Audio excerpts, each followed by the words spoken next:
हरियर हरियर खेत लहराया, रिम झिम पानी झरझर आया। कांवड़ लेके चलते संगी, बोले बोल बम गूंजे डगरी।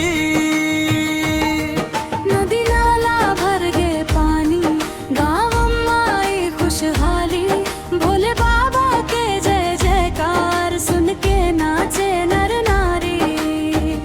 मुखड़ा सावन महीना झूमे रे, बदरिया घेर ले आए। महादेव के नाम जपत हो, मन मोर हर्षाए। बेलपत्ता धतुरा चढ़ाबो, दूध जल ले अभिषेक कराबो। नंदी संग बैठे शिव शंकर, भक्त मन के दुख सब हरबो।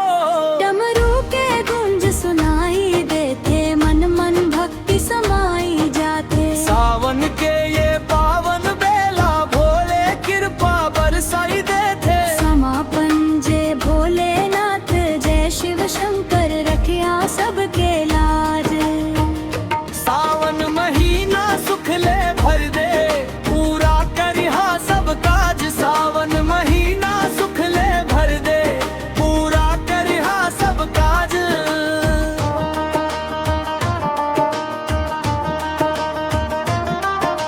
सावन महीना झूमे रे, बदरिया घेर ले आए।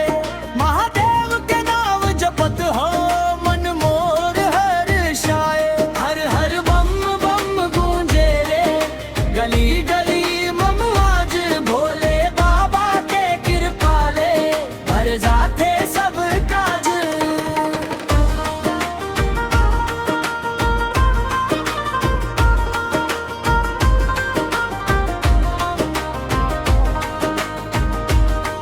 हरियर हरियर खेत लहराए, रिम झिम पानी झरझर आए। कांवड़ लेके चलते संगी, बोले बोल बम गूंजे डगरी।